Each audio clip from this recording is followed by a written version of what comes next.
माँ बेचारी की सारी जिंदगी गुजर गई बेटे पे पर्दे डालते डालते। अब्बा ने पूछा कहाँ गया वो नालायक, कहाँ गया वो निकम्मा, कहाँ गया वो हड्डे राम। तो माँ ने कहा अरे यहीं कहीं गया है, दुकान पे गया होगा। नहीं मस्जिद पे गया, मुझे बता के गया, ये इधर दुकान तक गया होगा।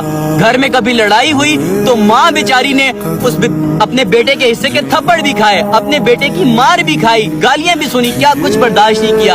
और आज माँ को पता चलता है कि यार मैं तो समझदार ही नहीं थी, मेरे में तो अकल ही नहीं थी। बेटे ने कहा कि माँ अगर मेरी बीवी तुम्हें कोई दो बातें सुना देती है तो तुम ही शर्म कर लो, तुम ही थोड़ी सियानी हो जाओ, तुम्हारे में अकल ही नहीं है। तो माँ कहती है वाह मेरे बेटे, तूने सही कहा, मैं तो बेवकूफ बनी रही सारी जिंदगी, तेरे पीछे मारे खाती रही, तेरे पीछे थप्पड़ खाती रही, तेरे पीछे गालियां सुनती रही। तू सही कह रहा है कि मैं तो बेवकूफ ही थी, मैं तो तेरे ऊपर पर्दे डालती रही। तू आज मुझे कह रहा है कि माँ तू तो बेवकूफ थी, तो तू सही कह रहा है मेरे बेटे, तू बिल्कुल सही कह रहा है कि मैं बेवकूफ थी। अरे जालिम के बच्चे, ये वही माँ थी ना जब तू 9 महीने का था ना, तुझे दुनिया में लेकर आई थी। ये वही माँ थी ना जब तेरे बाप ने कहा था इसको दुनिया में लाने की जरूरत नहीं है, तो तेरी माँ ने कहा नहीं अब ये मेरे पेट में है तो दुनिया में भी आएगा, तुझे दुनिया में लेकर आई। तेरे बाप ने कहा कि इसको जा पढ़ाने लिखाने भेज, इसको जा जॉब पे भेज, तो तेरी माँ ने कहा नहीं अभी तो छोटा बच्चा है, बाहर की दुनिया बहुत जालिम है, मेरे बेटे को खराब कर देगी, मेरा बेटा अभी पढ़ेगा, मेरा बेटा घर में ही रहेगा। तो आज इस माँ को कह रहा है कि तू तो बेवकूफ है, माँ तेरे में अकल ही नहीं है। एक बीवी के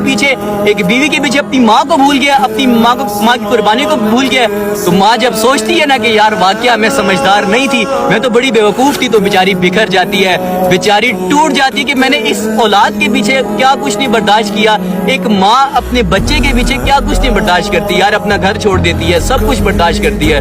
खुदारा कदर करो अपनी माँ की, ये वो वाहिद हस्ती है जिसकी कदमों के नीचे जन्नत है। अगर अल्लाह ने किसी और में जन्नत रखनी होती तो बाप के पाँव के नीचे भी रखता, बाप के नीचे नहीं रखी। क्यों नहीं रखी? क्योंकि माँ को ये दर्जे दिए हैं, माँ ही औलाद को दुनिया में लेकर आती है। तो खुदारा कदर कर लो अपनी माँ की, इससे पहले कि बहुत बहुत बहुत लेट हो जाओ।